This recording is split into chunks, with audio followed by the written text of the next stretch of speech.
ಈ ಕೃಪಾಸನದ ಬಾಗಿಲಿಗೆ, ಇದರ ಬಾಗಿಲಿಗೆ, ನೀವು ಕೃಪಾಸನದ ಬಾಗಿಲಲ್ಲಿ ರಕ್ತ ಪ್ರೋಕ್ಷಿತವಾಗಿರುತ್ತೆ, ರಕ್ತ ಪ್ರೋಕ್ಷಿತವಾಗಿರುತ್ತೆ. ದ ಬ್ಲಡ್ ವಿಲ್ ಬಿ ಸ್ಪ್ರಿಂಕಲ್ಡ್ ಈ ಬಾಗಿಲಿಗೆ.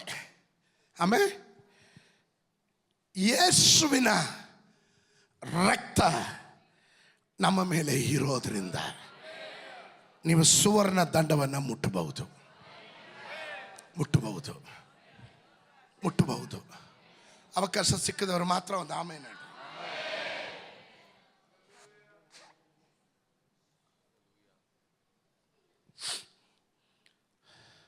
ಯೇಸುವಿನ ರಕ್ತ ನಿನ್ನ ಮೇಲೆ ಇರೋದ್ರಿಂದ ಭಯಪಡೋ ಅವಶ್ಯಕತೆ ಇಲ್ಲ, ಧೈರ್ಯವಾಗಿ ಮಾತನಾಡಬಹುದು.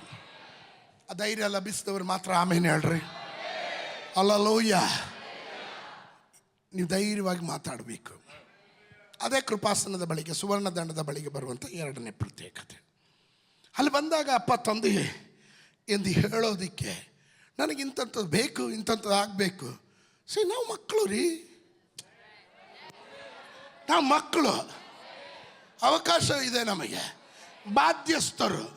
ಪಕ್ಕದಲ್ಲಿ ಇರೋರು ಕೈ ಕೊಟ್ಟಲ್ರಿ, ಬಾಧ್ಯಸ್ಥರು.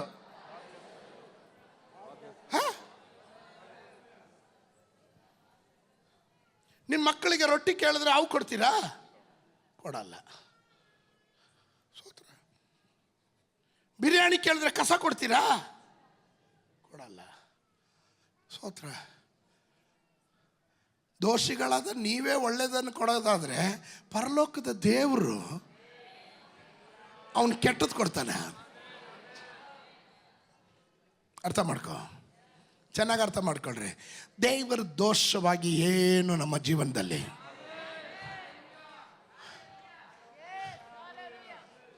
ಪ್ರತಿದಿನ ಪ್ರಾರ್ಥನೆ ಮಾಡ್ಬೇಕೆಲ್ರು.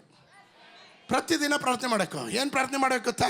ದೇವರೇ, ನಿನ್ನ ಚಿತ್ತ ಇಲ್ಲದೆ ಇರುವುದು ಯಾವುದು ನನ್ನ ಹತ್ರ ಬರಬಾರ್ದು. ನಿನ್ನ ಚಿತ್ತ ಇರೋದು ಯಾವುದು ನನ್ನಿಂದ ತಪ್ಪಿಸ್ಕೊಳ್ಬಾರ್ದು. ನಡೀನಾ? ಆಮೇಲೆ ಹಲ್ಲೆಲೂಯಾ.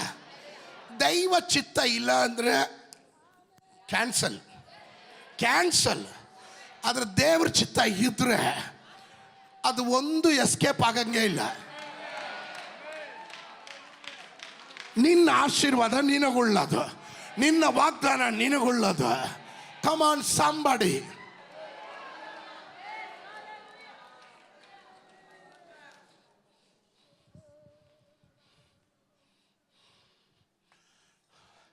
ನಾನು ಸ್ವಲ್ಪ ನಿಧಾನಕ್ಕೆ ಹೋಗ್ತಾ ಇದ್ದೀನಿ.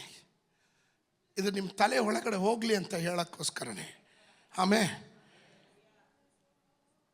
ಮೂರನೇದಾಗಿ ಒಂದನೇದು ಏನು ಬೇಕು? ಧೈರ್ಯ ಬೇಕು. ಎರಡನೇದಾಗಿ ಧೈರ್ಯ ಮಾತ್ರ ಅಲ್ಲ, ಮಾತನಾಡೋಂಥ ಧೈರ್ಯ ಬೇಕು. ಬಾಯಿ ತೆರಿಬೇಕು. ನೋಡ್ರಿ, ಸ್ತೋತ್ರನೂ ಹೇಳಲ್ಲ.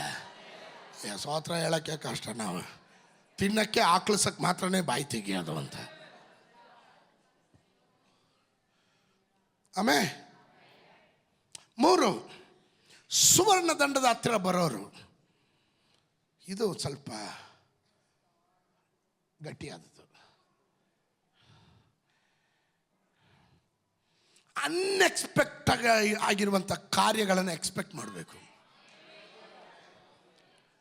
ಅನಿರೀಕ್ಷಿತವಾದ ಕಾರ್ಯಗಳನ್ನು ನೀವು ನಿರೀಕ್ಷಿಸಬೇಕು. ನಮಗೆ ನಮ್ಮದೇ ಆದ ಕೆಲವೊಂದು ಪ್ಲ್ಯಾನ್ ಇದೆ ಅಲ್ಲ. ನಾವೊಂದು ಪ್ಲ್ಯಾನ್ ಮಾಡಿ ಇಟ್ಕೊಂಡ್ಬಿಟ್ಟಿದ್ದೀವಿ. ಸ್ತೋತ್ರ, ಹಿಂಗಿರಬೇಕು, ನನ್ನ ಕುಟುಂಬ ಹಿಂಗಿರಬೇಕು, ನನ್ನ ಮಕ್ಳು ಹಿಂಗಿರಬೇಕು, ನನ್ನ ಗಂಡ ಹಿಂಗಿರಬೇಕು. ಸ್ತೋತ್ರ, ನಾನು ಒಂದು ಪ್ಲ್ಯಾನ್ ಮಾಡ್ಕೊಂಡಿದ್ದೆ. ಆ ಪ್ಲ್ಯಾನ್ ಪ್ರಕಾರ ಆಗಿದ್ದರೆ ಇವತ್ತು ನಾನು ನಿಮ್ಮ ಪಾಸ್ಟರ್ ಆಗಿರ್ತಿದ್ನ. ಯಹೂದ್ಯನ ಮದುವೆ ಅಂದಾಗ ಅವನು ಭಾಳ ಪ್ಲ್ಯಾನ್ ಮಾಡಬೇಕು.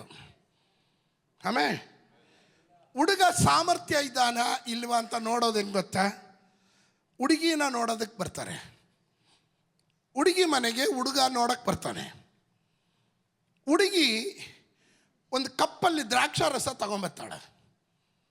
ಇವನು ಆ ದ್ರಾಕ್ಷಾರಸ ಈಸ್ಕೊಂಡು ಅರ್ಧ ಕುಡಿದ್ಬಿಟ್ಟು ಅರ್ಧ ಉಳಿಸಿದ್ರೆ ನನಗೆ ಹುಡುಗಿ ಒಪ್ಪಿಗೆ ಆಗಿದ್ದಾಳೆ ಅಂತ. ಇವನಿಗೆ ಒಪ್ಪಿಗೆ ಆಯಿತು ಅನ್ನೋ ಕಾರಣಕ್ಕೆ ಹುಡುಗಿನ ಮದುವೆ ಮಾಡಲ್ಲ. ಆ ಗ್ಲಾಸಿಂದ ಈ ಹುಡುಗಿ ಇವನನ್ನು ನೋಡಿ ಇವನು ಓಕೆ ಆದರೆ ಆ ಗ್ಲಾಸಿಂದ ಇವಳು ಉಳಿದಿರುವ ದ್ರಾಕ್ಷಾರಸ ಅವಳು ಕುಡಿಬೇಕು. ಅವಳು ಕುಡಿದ್ರೆ ಹುಡುಗಿಗೂ ಒಪ್ಪಿಗೆ ಆಯಿತು ಅಂತ. ನಮ್ಮಲ್ಲಿ ಏನು ಮಾಡ್ತೀವಿ? ಉಪ್ಪಿಟ್ಟು, ಕಾಫಿ, ಎಲ್ಲಮ್ಮ ಹುಡುಗಿ ಅವ್ರಿಗೆ ತಿಂಡಿ ಕೊಡು, ಕಾಫಿ ಕೊಡು. ಏನಕ್ಕೆ ಕೊಡಿಸ್ತಾರೆ ಗೊತ್ತಾ? ಅವಳಿಗೆ ಚೊಟ್ಟಗೆ ನಡೀತಿದ್ದಾಳ, ನೆಟ್ಟಿಗೆ ನಡೀತಿದ್ದಾಳ ನೋಡೋಕ್ಕೆ, ಪ್ರೀತಿಯಿಂದ ಅಲ್ಲ, ಇವಳಿಗೆಲ್ಲಾದರೂ ಅಂಗವಿಕಲತೆ ಇದೆಯಾ ಅಂತ ನೋಡೋಕ್ಕೆ. ಸ್ತೋತ್ರ. ಹುಡುಗ ನೋಡ್ತಾನೆ, ಅವನಿಗೆ ಓಕೆ ಆಯಿತು ಅಂದರೆ ಹುಡುಗಿ ಕಡೆಯವ್ರಿಗೆ ಸಿಗ್ನಲ್ ಫಸ್ಟೇ ಕೊಡಲ್ಲ ಅವನು. ಹುಡುಗಿ ಕಡೆಯವ್ರು ಕೇಳ್ತಾರೆ ಏನು ಅಂತ. ಅವಳು ನಾಚ್ಕೊಂಡು ಬಾಗಿಲ ಹತ್ರ ರಂಗೋಲಿ ಹಾಕ್ತಾಳೆ ಕಾಲಲ್ಲಿ. ಕರೆಕ್ಟಾ? ಇವರೆಲ್ಲ ದಾಟು ಬಂದವರು. ಕರೆಕ್ಟಾ? ಅದರ ಅರ್ಥ ಏನು ಗೊತ್ತಾ? ನನಗೂ ಓಕೆ ಆಗಿದೆ ಅಂತ. ಆಮೇಲೆ ಯಹೂದ್ಯರ ಪದ್ಧತಿ ಪ್ರಕಾರ ಇವರಿಬ್ಬರಿಗೂ ಒಪ್ಪಿಗೆ ಆಯಿತು ಅಂದರೆ ನೆಕ್ಸ್ಟ್ ಮುಹೂರ್ತದಲ್ಲೇ ಮದುವೆ ಅಂತ ಮಾಡೋಂಗಿಲ್ಲ. ಅಪ್ಪನಿಗೆ 2 ಅಂತಸ್ತು ಹೆಬ್ಬಾಳದಲ್ಲಿ ಮನೆ ಇದೆ, ಕೆಂಪಾಪುರದಲ್ಲಿ 1-2 ಅಂತಸ್ತು ಮನೆ ಇದೆ ಅಂತ ಹೇಳಿ ಹುಡುಗಿನ ಕೊಡೋಂಗಿಲ್ಲ. ಹುಡುಗ ಸಾಮರ್ಥ್ಯ ಉಳ್ಳವನಾದರೆ ಹುಡುಗಿಗೋಸ್ಕರ ಒಂದು ಸೈಟ್ ತೊಗೊಂಡು ಮನೆ ಕಟ್ಟಬೇಕು. ಬ್ಯಾಂಗ್ಳೂರಲ್ಲಿ ಒಳ್ಳೆ ಕತೆ ಹೇಳಿದ್ರಿ. ಮದುವೆನೇ ಬೇಡ ಬಿಡಿ ಪಾಸ್ಟ್ರೆ ಅಂತಾರೆ. ಯಹೂದ್ಯರ ಪದ್ಧತಿ ಪ್ರಕಾರ ಅವನಿಗೆ ಸಾಮರ್ಥ್ಯ ಇದೆಯಾ? ಅದಕ್ಕೆ ತಂದೆಯ ಮನೆಯಿಂದ ಮಧ್ಯಭಾಗದಲ್ಲಿ, ಹುಡುಗಿಯ ಮನೆಯಿಂದ ಮಧ್ಯಭಾಗದಲ್ಲಿ ಒಂದು ಸ್ಥಳ ಗೊತ್ತು ಮಾಡಿ ಅವನಲ್ಲೊಂದು ಮನೆಯನ್ನು ಕಟ್ಟಬೇಕು. ಆ ಮನೆ ಫಿನಿಶ್ ಆದಮೇಲೆ ಇವನು ಮದುವೆ ಮಾಡ್ಕೋತಾನೆ. ಮದುವೆ ಆದಮೇಲೆ ಅಪ್ಪನ ಮನೆಗೆಲ್ಲ ಕರ್ಕೊಂಡೋಗೋದು, ತಾನು ಕಟ್ಟಿದ ಮನೆಗೆ ಕರ್ಕೊಂಡೋಗ್ಬೇಕು. ಅದಕ್ಕೆ ಯೇಸು ಸ್ವಾಮಿಗೆ ಯೋಹನನ್ ಸುವಾರ್ತೆಯಲ್ಲಿ ಹೇಳೋದು, ನಿಮ್ಮ ಹೃದಯವು 14ನೇ ಅಧ್ಯಾಯದಲ್ಲಿ, ನಿಮ್ಮ ಹೃದಯವು ಕಳವಳಗೊಳ್ಳದಿರ್ರಿ, ನನ್ನನ್ನು ನಂಬಿರಿ, ನನ್ನ ತಂದೆಯನ್ನು ನಂಬಿರಿ. ನನ್ನ ತಂದೆಯ ಮನೆಯಲ್ಲಿ ಅನೇಕ ಬೀಡಾರಗಳಿವೆ. ಎಷ್ಟೊಂದಿದೆ? ಅನೇಕ ಬೀಡಾರಗಳಿದೆ. ಆದರೆ ನಾನು ನಿಮಗೋಸ್ಕರ ಒಂದು ಮನೆಯನ್ನು ಸಿದ್ಧ ಮಾಡ್ತಾ ಇದ್ದೇನೆ. ಯಾತಕ್ಕೋಸ್ಕರ? ನಾನು ಇರುವಲ್ಲಿ ನೀವು ಇರಬೇಕು. ಮೊದಲಗಿತ್ತಿಯಾದ ಸಭೆಗೋಸ್ಕರ ಮೊದಲಿಂಗನಾದ ಕ್ರಿಸ್ತನು ಒಂದು ಮನೆಯನ್ನು ಕಟ್ತಾ ಇದ್ದಾನೆ. ಕಳೆದ 2025 ವರ್ಷಗಳಿಂದ ಆ ಮನೆ ಇದುವರೆಗೂ ಕಂಪ್ಲೀಟ್ ಆಗಿಲ್ಲ. ಆ ಮನೆ ಸುಂದರವಾದ ಮನೆ. ಆಮೇಲೆ ಇಷ್ಟು ಪ್ರಿಪ್ರೇಷನ್ ಮಾಡಿಕೊಂಡು ಮದುವೆ ಎಲ್ಲ ಮಾಡ್ತಾರೆ. ಈ ಮದುವೆ ಮನೆಯಲ್ಲಿ ಕೊರತೆ ಬಂದರೆ ಅದರಷ್ಟು ಅವಮಾನ ಬೇರೊಂದಿಲ್ಲ. ಎಕ್ಸ್ಪೆಷಲಿ ಏನು ಕೊರತೆ ಬಂದ್ರೂ ದ್ರಾಕ್ಷಾರಸ ಕೊರತೆ ಬರೋಂಗಿಲ್ಲ. ದ್ರಾಕ್ಷಾರಸ ಎಷ್ಟು ಹಳೇದಾಗುತ್ತೋ ಅಷ್ಟು ಶೌರ್ಯ ಜಾಸ್ತಿ ಅದಕ್ಕೆ. ಸ್ತೋತ್ರ. ನಮ್ಮಲ್ಲಿ ಈಗ ತಗೊಂಡೋಗಿ ಮಿಕ್ಸಿಗೆ ಹಾಕ್ಬಿಟ್ಟು ತಗೋ ಅಂತ ಕೊಡಂಗೆ ಆ ಥರ ಅಲ್ಲ. ಅದು ಹಳೇದು ಮದುವೆಗಂತ ಸಪ್ರೇಟು. ಈ ವೈನ್ ಎಷ್ಟು ಸುರಕ್ಷಿತವಾಗಿ ಜೋಪಾನವಾಗಿ ಇಡ್ತಾರೆ ಗೊತ್ತಾ? 200 years 150 years ಓಲ್ಡ್ ವೈನ್ ಅಂತಾರೆ. ಭಾಳ ಕಾಸ್ಟ್ಲಿ, ವೆರಿ ಎಕ್ಸ್ಪೆನ್ಸಿವ್.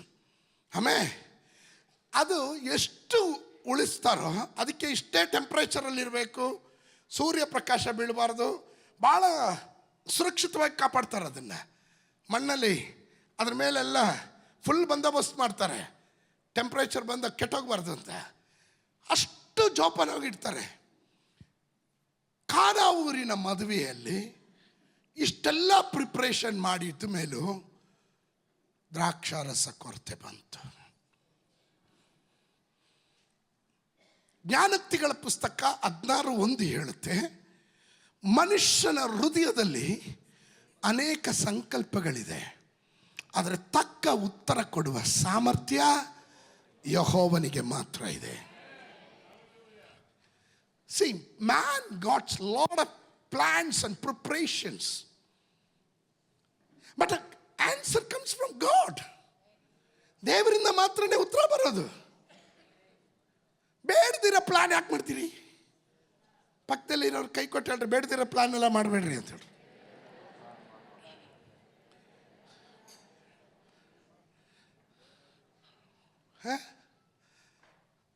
ನಮ್ಮಲ್ಲಿ ಬಂದಿರೋ ಪ್ರಾಬ್ಲಮ್ ಏನು ಗೊತ್ತಾ? ಇಂಡಿಯಾಗೆ ಬಂದ ಅಪೋಸ್ತಲರು ಯಾರು? ತೋಮನ್ ಪ್ರತ್ಯೇಕತೆ ಏನು ಡೌಟು, ಸಂಶಯ. ಏನಾಗ್ಬಿಡ್ತು ಸೋತ್ರ ಏನಾಗ್ಬಿಡ್ತು? ಏನಾಗುತ್ತೆ ಸೋತ್ರ? ಇವನು ಮುಟ್ಟು ನೋಡಿ ಆಗೋವರೆಗೂ ನಂಬಲ್ಲ ಅವನು. ಈ ಸೋತ್ರ ಹೇಳದೆ ಇದ್ದಾಗಲೇ ಅರ್ಥ ಆಯಿತು ನಾವು ಅವರ ಚಿಕ್ಕ ಮಕ್ಕಳದ್ದು ಪಾಸ್ಟ್ರಿ ಅಂತ. ಆಮೇಲೆ listen to me, this is very important. ನೀವು ನನ್ನ ಜೊತೆ ಇದ್ದೀರಾ? ಇದು ಭಾಳ ಇಂಪಾರ್ಟೆಂಟ್. ಪ್ಲ್ಯಾನ್ ಮಾಡಿದ್ರು. ಆ ರಾತ್ರಿ ದ್ರಾಕ್ಷಾರಸ ಹಂಚಿದ್ರು, ಕೊರತೆ ಬಂತು. ಆ ಮನೆಯವ್ರಿಗೂ ಹಂಚುವವರಿಗೆ, ಮೇಲ್ವಿಚಾರಣೆ ಮಾಡುವಂಥವ್ರಿಗೆ ಮಾತ್ರ ಗೊತ್ತಿತ್ತು. ಮುಗಿದೋಯ್ತು ಅಂತ ಹೇಳಿದ್ರೆ ಅವಮಾನ. ಯೇಸು ಸ್ವಾಮಿಗೆ ಹೇಳ್ತಾರೆ, ಮಗನೇ ದ್ರಾಕ್ಷಾರಸ ಮುಗಿದೋಗಿದೆ, ಏನಾದರೂ ಮಾಡು. ಯೇಸು ಸ್ವಾಮಿ ಒಂದು ಮಾತು ಹೇಳ್ತಾರೆ, ಸ್ತ್ರೀಯೇ ನನ್ನ ಗಳಿಗೆ ಇನ್ನೂ. That means the timing. It is already prepared something for the wedding. ಆ ಕಾನಾ ಊರಿನ ಮದುವೆಗೋಸ್ಕರ ದೇವರು ಆಲ್ರೆಡಿ ಪ್ರಿಪೇರ್ ಮಾಡಿ ಇಟ್ಬಿಟ್ಟಿದ್ದಾರೆ.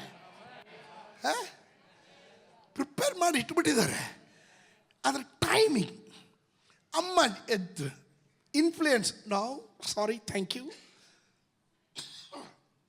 ಅವಳಿಗೆ ಅರ್ಥ ಆಯಿತು. ಅವಳು ಹೇಳ್ದು, ಅವನು ಏನು ಹೇಳ್ತಾನೋ ಅದನ್ನು ಮಾಡ್ರಿ ಅಂದು. ಭರಣಿಯಲ್ಲಿ ನೀರು ತುಂಬಿಸಿದ್ರು, ಕಾಲು ತೊಳೆಯುವಂಥ ನೀರು.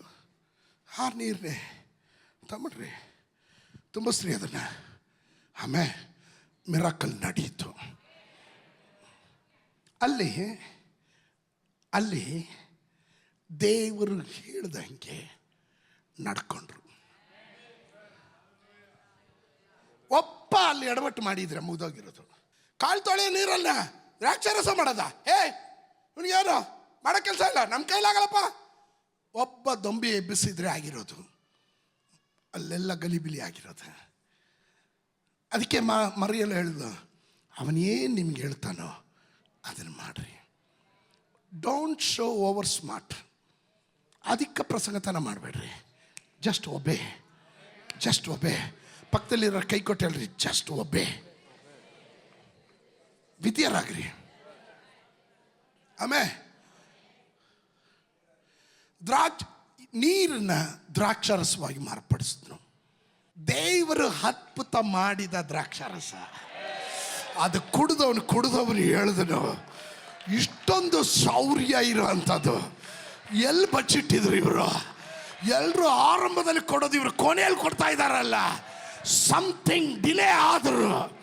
ಇವತ್ತು ನಾನು ಹೇಳ್ತಾ ಇದ್ದೀನಿ, ಸಮಥಿಂಗ್ ವೇಟ್. ಕಾದಿದ್ದು ವ್ಯರ್ಥ ಆಗಲ್ಲ.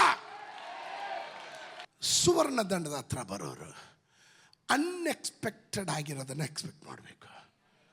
Can you expect water becoming a wine?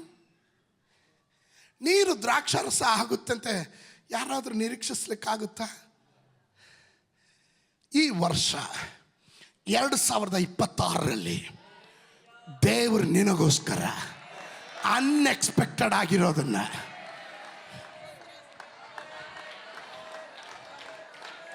ನಿನ್ನ ಕೈಗೆ ಬರುತ್ತೆ, ನಿನ್ನ ಮನೆಗೆ ಬರುತ್ತೆ, ನಿನ್ನ ಜೀವನಕ್ಕೆ ಬರುತ್ತೆ.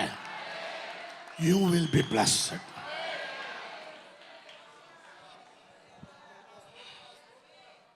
ಸುವರ್ಣ ದಂಡದ ಹತ್ರ ಬಂದವರು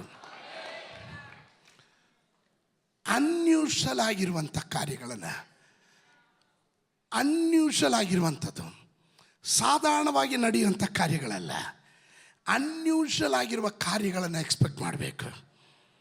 ಚಿಕ್ಕದಲ್ಲ, ಚಿಕ್ಕದಾಗಿ ಚಿಂತಿಸೋ ಕಾರ್ಯಕ್ಕಿಂತ ದೊಡ್ಡದನ್ನು ನಿರೀಕ್ಷಿಸಬೇಕು. ನಾನು ಈ ವರ್ಷ ನಾನು ಗೋಲ್ ಫಿಕ್ಸ್ ಮಾಡ್ಕೋತೀನಿ. ಸೋತ್ರ ಬರಲಿಲ್ಲ, ಸಣ್ಣದಲ್ಲ. ಯೂಶ್ವಲ್ಗೂ ಅನ್ಯೂಶ್ವಲ್ಗಿರೋ ವ್ಯತ್ಯಾಸ ಏನು? ಸಾಧಾರಣವಾಗಿ ನಡೆಯುವಂಥ ಕಾರ್ಯಗಳು, ಸಾಧಾರಣವಾಗಿ ಎಕ್ಸ್ಪೆಕ್ಟ್ ಮಾಡುವಂಥ ಕಾರ್ಯಗಳು. ನಾಳೆ ಏನು ವಾರ? ಅದು ಎಕ್ಸ್ಪೆಕ್ಟೆಡ್. ನಾಳೆ ಶನಿವಾರ ಆಗ್ಬಿಡುತ್ತಾ? ಅದು ಅನ್ಯೂಶ್ವಲ್.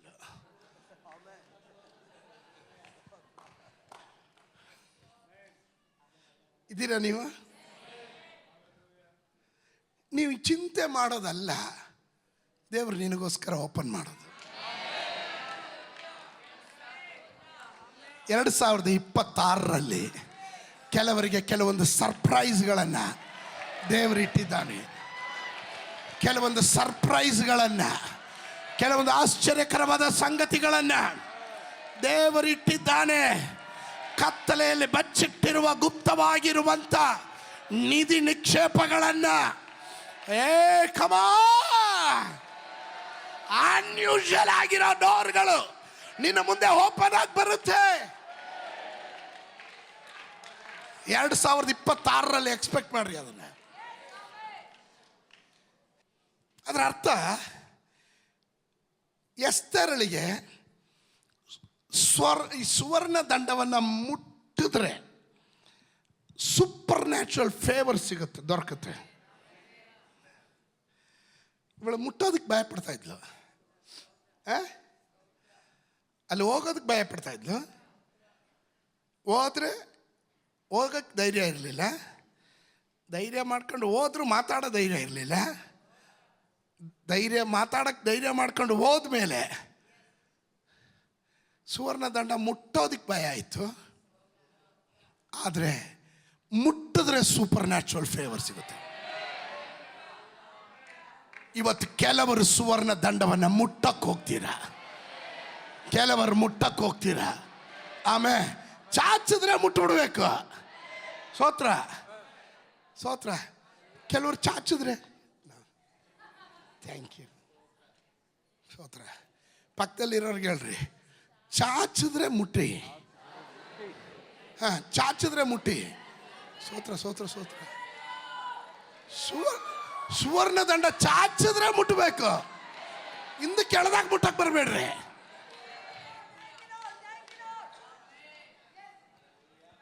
ಪರಿಶುದ್ಧಾತ್ಮ ನನ್ಗೆ ಹೇಳಿದನು, ಈ ವರ್ಷ ಈ ಸುವರ್ಣ ದಂಡದ ಪ್ರಕಟಣೆ ನಾನು ನನ್ನ ಜನರಿಗೆ ಕೊಡ್ತೀನಿ ಅಂತ. 5:2. ಅವನು ಪ್ರಾಕಾರದಲ್ಲಿ ನಿಂತಿರುವ ಎಸ್ತೇರ್ ರಾಣಿಯನ್ನು ಕಂಡ ಕೂಡಲೇ ಆಕೆಯ ಮೇಲೆ ದಯವಿಟ್ಟು ತನ್ನ ಕೈಯಲ್ಲಿದ್ದ ಸುವರ್ಣ ದಂಡವನ್ನು ಆಕೆಯ ಕಡೆಗೆ ಚಾಚಿದನು. ಎಸ್ತೇರಳು ಸಮೀಪಕ್ಕೆ ಹೋಗಿ ದಂಡದ ತುದಿಯನ್ನ ಮುಟ್ಟಲು ಅರಸನು ಆಕೆಗೆ, ಎಸ್ತೇರ್ ರಾಣಿಯೇ, ನಿನಗೇನು ಬೇಕು? ನಿನ್ನ ವಿಜ್ಞಾಪನೆ ಯಾವುದು? ನನ್ನ ಅರ್ಧ ರಾಜ್ಯವನ್ನು ಕೇಳಿದರೂ ನಿನಗೆ ಕೊಡುತ್ತೇನೆ ಅಂದನು. ಇಲ್ಲಿದೆ ಪಾಯಿಂಟ್, ಇಲ್ಲಿದೆ ಪಾಯಿಂಟ್. ಆಮೇಲೆ ಇವಳು ಬಂದಿದೆ ಹೇಗೆ? ಪ್ರಾಣ ಭಯದಿಂದ ಬಂದ್ಲು. ಆದರೆ ಸುವರ್ಣ ದಂಡ ಮುಟ್ಟಿದ ಮೇಲೆ ಸೂಪರ್ ನ್ಯಾಚುರಲ್ ಫೇವರ್ ಇವಳ ಮೇಲೆ ಬಂತು. ಪ್ರಾಣ ಉಳಿಸ್ಕೊಳ್ಳೋ ಭಯದಿಂದ ಬಂದ್ಲು. ಆದ್ರೆ ಈಗ ಪ್ರಾಣ ಅಲ್ಲ, ಅರಸನು ಹೇಳ್ತಾನೆ, ನಿನಗೇನು ವರ ಬೇಕು ಕೇಳು. 127 ಸಂಸ್ಥಾನಗಳ ಅಧಿಪತಿ ನಾನು, 127 ದೇಶಗಳ ಒಡೆಯನು ನಾನು. ಆಮೇ ಅರಸನ್ ಹೇಳ್ತಾ ಇದ್ದಾನೆ, ನಿನಗೆ ಅರ್ಧ ರಾಜ್ಯವನ್ನು ನಾನು ಕೊಡ್ತೀನಿ. ಇದು ಫೇವರ್ನ ಪ್ರತ್ಯೇಕತೆ, ಇದು ಕೃಪೆಯ ಪ್ರತ್ಯೇಕತೆ, ಇದು ದಯೆಯ ಪ್ರತ್ಯೇಕತೆ. ಪ್ರಾಣ ಮಾತ್ರ ಅಲ್ಲ, ಕೇಳಿದಕ್ಕಿಂತ ಮೇಲಾಗಿ ಯೋಚಿಸಿದಕ್ಕಿಂತ ಮೇಲಾಗಿ. ನೀನು ಕೇಳಿದ ಚಿಕ್ಕದು, ದೇವರು ನಿನಗೆ ಕೊಡಲಿಕ್ಕೆ ಹೋಗೋದು ನೀನು ಚಿಂತೆ ಮಾಡೋದಕ್ಕಿಂತ ದೊಡ್ಡದು. ಈ ವರ್ಷ 2026ರಲ್ಲಿ ಈ ಸುವರ್ಣ ದಂಡವನ್ನು ಮುಟ್ಟಿದ ಪ್ರತಿಯೊಂದು ಕುಟುಂಬ, ಪ್ರತಿಯೊಂದು ವ್ಯಕ್ತಿಗಳ ಜೀವನದಲ್ಲಿ ಬೇಡುವುದಕ್ಕಿಂತ ಯೋಚಿಸೋದಕ್ಕಿಂತ ಅತ್ಯಧಿಕವಾಗಿ ಕಾರ್ಯ ಸಾಧಿಸುವ ದೇವರ ಚಲನೆ ಅನ್ಯೂಶಲ್ ಆಗಿರೋದನ್ನ ಎಕ್ಸ್ಪೆಕ್ಟ್ ಮಾಡ್ರಿ. ಅನ್ಯೂಶಲ್ ಡೋರ್ಗಳು ಓಪನ್ ಆಗುತ್ತೆ. ಅಸಾಧ್ಯವಾದ ಕಾರ್ಯಗಳನ್ನು ನಿರೀಕ್ಷಿಸ್ರಿ. ಯಾರಿಗಾದ್ರೂ ಐಫೈ ಹೊಡೆದು ಹೇಳ್ರಿ, ನಾನು ಅಸಾಧ್ಯವಾದ ಕಾರ್ಯಗಳನ್ನು ನಿರೀಕ್ಷಿಸ್ತೀನಿ. ಯಾವಾಗ ಇದನ್ನು ಹೇಳ್ತಿರೋ ಸೈತಾನ್ ನಿಮ್ಮ ಬುದ್ಧಿಗೆ ಬಂದು ಹೇಳ್ತಾನೆ, ಚರ್ಚಲ್ಲಿ ಹೇಳಿದೆ, ಜೀವನದಲ್ಲಿ ಅದು ನಡೆಯುತ್ತೋ ಇಲ್ಲೋ ಗೊತ್ತಿಲ್ಲ, ಜಾಸ್ತಿ ಉಬ್ಬಕ್ಕೆ ಹೋಗಬೇಡ. ಬುದ್ಧಿ ಅವಾಗ ಹೇಳುತ್ತೆ, ಹೌದೌದು, ತಿನ್ನಕ್ಕೊಂದು ಆಹಾರ ಇಲ್ಲ, ನೆಟ್ಟಿಗೆ ನೋಡಿ ಜೀವನ ನಡೆಸೋದೇ ಕಷ್ಟ. ಈ ಪಾಸ್ಟ್ರ್ ಹೇಳೋದೆಲ್ಲ ನಂಬಿದ್ರೆ ಆಗಲ್ಲ ಬಿಡು. ಸೈತಾನ್ ತಂದು ಹಾಕುವಾಗ ನೀನು ಹೇಳು, ನನ್ನ ದೇವರು ಅಸಾಧ್ಯಗಳನ್ನು ಸಾಧ್ಯ ಮಾಡು.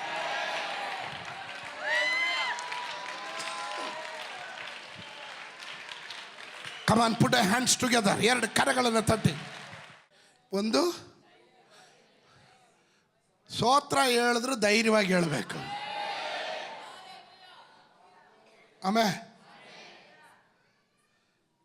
ನನ್ನ ಜೊತೆ ಇರೋರೆಲ್ಲ ಹಂಗೆ ಇರಬೇಕು. ನನ್ನನ್ನು ಎಷ್ಟು ಜನ ಫೋನ್ ಮಾಡಿದ್ದೀರಾ? ನನಗೆ ಎಷ್ಟು ಜನ ಫೋನ್ ಮಾಡಿದ್ದೀರಾ? ಅಪರಾಧಿಗಳಾಗಲ್ಲ, ಜೀವನದಲ್ಲಿ ಒಂದು ಸತಿ ಆದರೂ ನನಗೆ ಫೋನ್ ಮಾಡಿದ್ದೀರಾ ಅಂಥವ್ರು ಕೈ ಎತ್ತಿ. ಮಾಲಾ ಸಿಸ್ಟರ್ ಸುಳ್ಳು ಹೇಳ್ತಾ ಇದ್ದೀರಾ, ನೀವು ಮಾಡಿದ್ದೀರಾ ಫೋನು?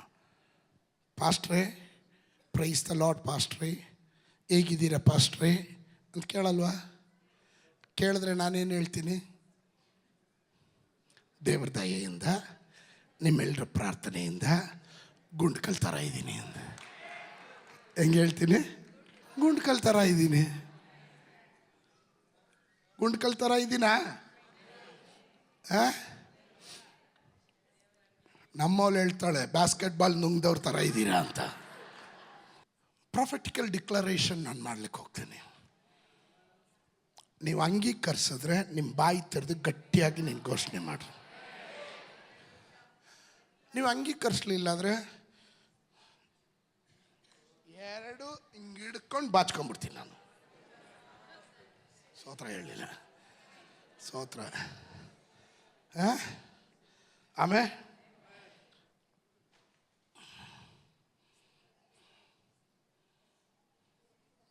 ಸೇವೆಯ ವಿಷಯದಲ್ಲಿ ಗಟ್ಟಿಯಾಗಲ್ರಿ.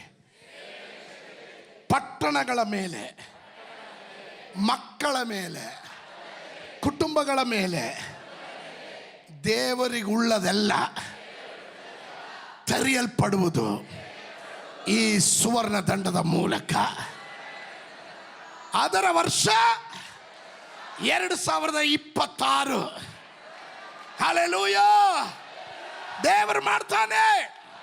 ನನ್ನ ಸೇವೆಯ ಮೇಲೆ, ಕುಟುಂಬಗಳ ಮೇಲೆ, ಪಟ್ಟಣದ ಮೇಲೆ ಅನ್ಯೂಶಲ್ ಆಗಿರುವ ಕಾರ್ಯಗಳು, ಅನ್ಎಕ್ಸ್ಪೆಕ್ಟೆಡ್ ಆಗಿರುವ ಕಾರ್ಯಗಳು ದೇವರು ನಮಗೆ ಅನುಕೂಲವಾಗಿ, ಅತಿಶಯವಾಗಿ, ಅದ್ಭುತಕರವಾಗಿ ಮಾಡ್ತಾನೆ. I declare and I decree in the name of Jesus Christ. ಇದು ಎಲ್ಲರಿಗಿರೋ ಆಲೋಚನೆ ಅಲ್ಲ. ಅಂಗೀಕರಿಸೋರು ಮಾತ್ರ, ರಿಸೀವ್ ಮಾಡೋರು ಮಾತ್ರ. I receive it. I receive it. I receive it. I receive it. ನನ್ನ ಮಕ್ಕಳಿಗೋಸ್ಕರ, ನನ್ನ ಮುಂದಿನ ತಲೆಮಾರಿಗೋಸ್ಕರ.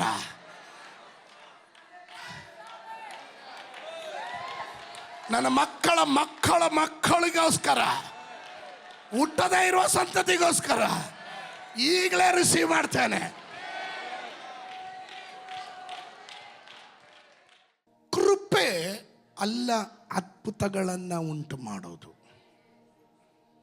ಚೆನ್ನಾಗಿ ಅರ್ಥ ಮಾಡ್ಕೊಳ್ರಿ. ಕೃಪೆ ಅಲ್ಲ ಅದ್ಭುತವನ್ನು ಉಂಟು ಮಾಡೋದು. ಇಸ್ರಾಯೇಲ್ ಜನರಿಗೆ ದೇವರು ಹೇಳಿದನು, ನನ್ನ ಬಲಗೈ ಮೂಲಕ ಫರೋಹನನ್ನ ಮೊಣಕಾಲು ಮಡಿಚುವಂತೆ ಮಾಡಿದೆ. ನಾನು ಅದ್ಭುತ ಸೂಚಕ ಕಾರ್ಯಗಳನ್ನು ಮಾಡಿದ್ದರಿಂದ. ಆದರೆ ಈಗ ನೀವು ಕೇಳ್ರಿ, ಗಮನ ಇಟ್ಕೊಳ್ರಿ.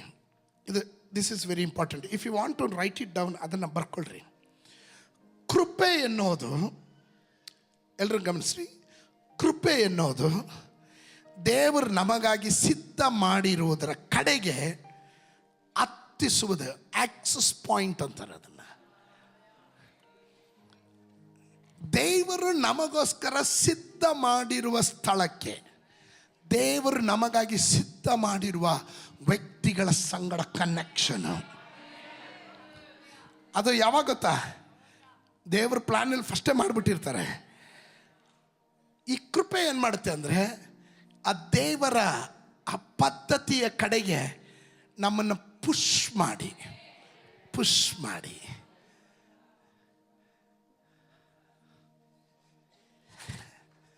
ಫರೋಹನ ಕುಮಾರತಿ ನೈಲ್ ನದಿಯಲ್ಲಿ ಸ್ನಾನ ಮಾಡಬೇಕು ಅಂತ ಅವಳಿಗೆ ಹೆಂಗನ್ನಿಸ್ತು? ದೇವರು ಪುಷ್ ಮಾಡಿ ಕರ್ಕೊಂಬಂದ ಅಲ್ಲಿಗೆ.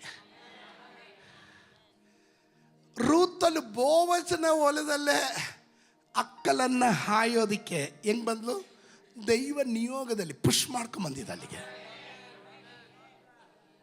ಎಸ್ತೇರಳು ಸುವರ್ಣ ದಂಡದ ಬಳಿಗೆ ಬರೋದಕ್ಕೆ ಅವಳಿಗೆ ಒಂದು ಯೋಗ್ಯತೆ ಇರಲಿಲ್ಲ, ಹತ್ರ ಬರೋಕ್ಕೂ ಯೋಗ್ಯತೆ ಇಲ್ಲ. ಬಟ್ ದೇವರು ಪ್ಲಾನ್ ಮಾಡಿಬಿಟ್ಟಿದ್ನು. ಇವಳು ಅನ್ಯ ಜನಾಂಗದವಳು, ಇವಳು ದಾಸತ್ವದಲ್ಲಿ ಬಂದವಳು.